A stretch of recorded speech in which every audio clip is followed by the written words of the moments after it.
Hi, love. Hi. How do you advise people, colleagues about savings and investments? Oh, well, savings and investment. Colleagues, this is something very important for us to note. Most of you have been asking us about savings and investments. Here we have an opportunity. A question has been posed to us.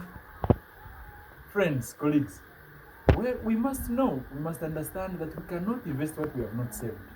Most of us do mistakes. We invest from credit, but here is an opportunity for us to invest better.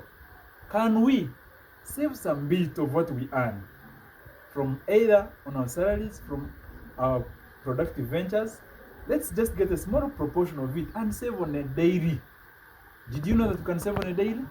Yes, you can save on a daily, you can save on a weekly basis, monthly basis, and still you can save on an annual basis. Then this money that has accumulated over the period, it is your money. Now invest this money. Let this money work for you.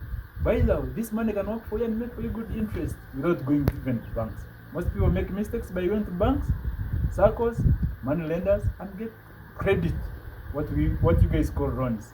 But we can use this other money that we have accumulated over the period and do some small investments. Next time I come here, I am going to tell you what investment you do. Thank you so much for your good question.